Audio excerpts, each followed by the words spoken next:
In the deserts of Arabia, an insurgency war was raging years before I got to France. Tribes of Bedouins had united to fight a war that was very different from the one we fought in the trenches.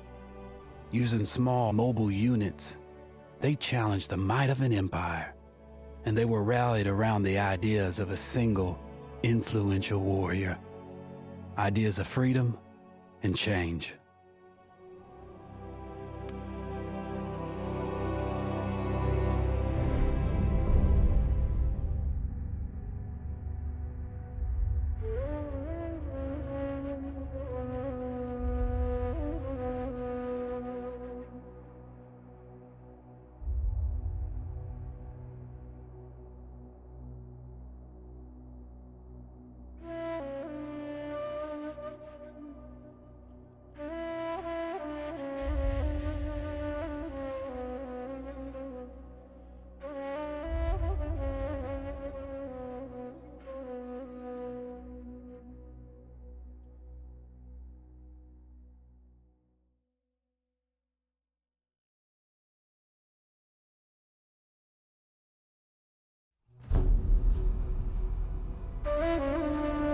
The Arabian Desert, a vast ocean of drifting sands and scorched, sun-baked rocks. Beneath these endless dunes, oil, the lifeblood of our new mechanical century. For more than 400 years, the Ottoman Empire has ruled these lands, controlling all that's to be found here. But the Ottomans do not rule unopposed. Small bands of Bedouin rebels have united to overthrow the empire. They strike without warning and then vanish into the desert. Fighting alongside them is a lone British officer whose exploits have earned him wide renown.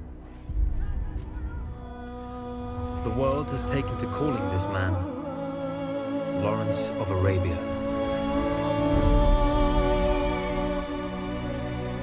In the desert, you rely on good planning, but you also hope for a dash of luck.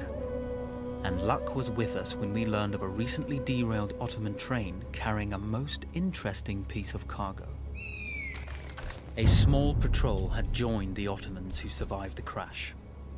Together, they guarded the wreckage and waited for reinforcements.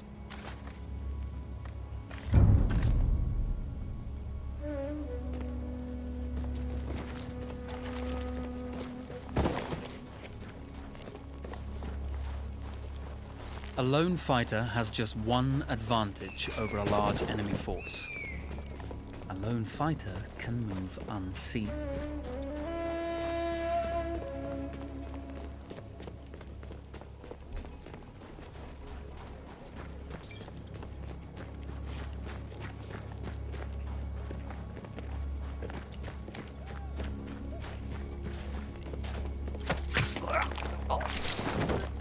The tribesmen fought unconventionally, using weapons they knew well. Endurance, individual intelligence, and courage were their primary assets.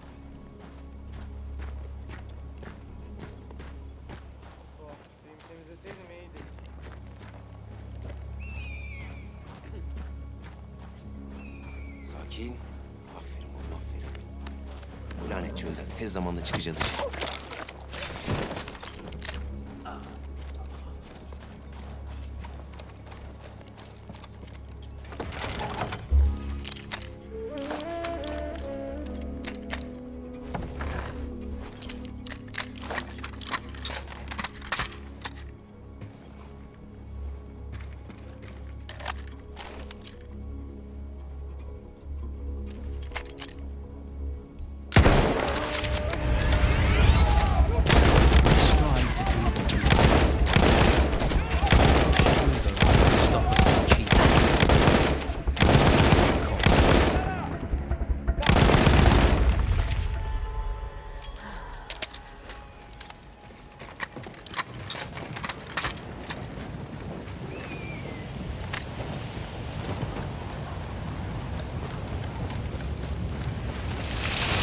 There's a world of difference between seeing something and having it in your own two hands.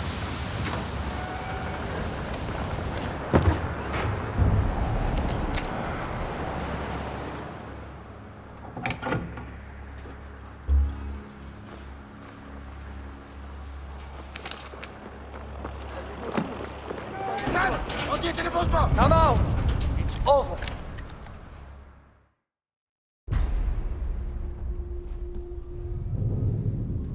Well, you did not think we would be fast enough to catch you here, did you? Lawrence of Arabia.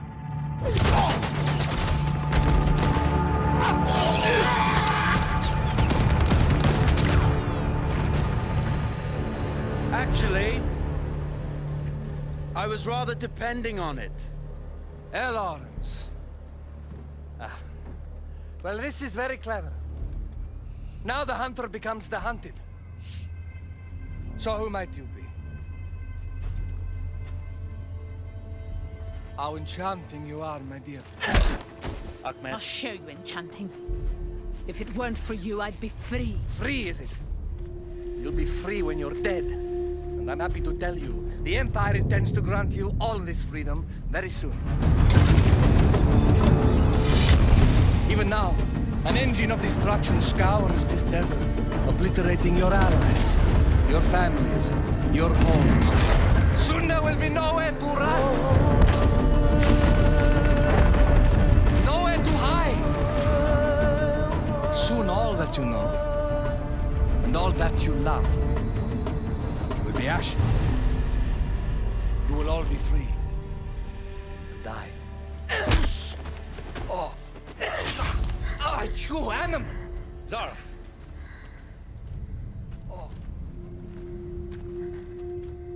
Now, I understand that you would like nothing more than to strip the flesh from that man's feet and send him off into the desert naked to die. But think about it. You're right. I'm sorry. My friend here, she can be a little brusque.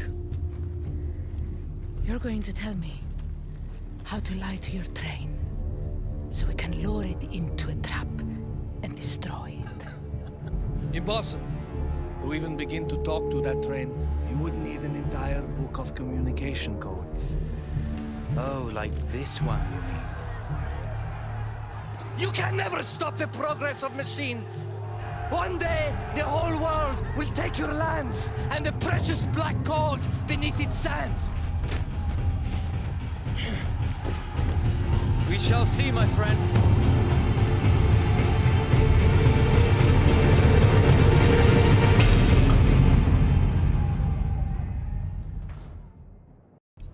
Of course, obtaining the codebook was not enough.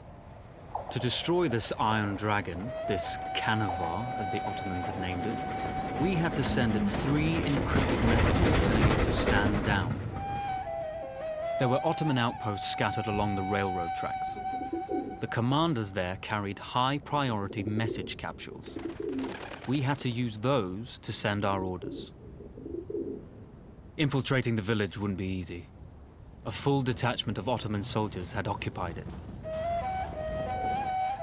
The Ottomans had chosen an isolated location for their desert outpost. It seemed lightly defended. It was also well stocked with arms and equipment. The ancient ruins were all that remained of a civilization now lost to time. The Ottoman Empire brought in the modern world with a host of armored vehicles and field guns.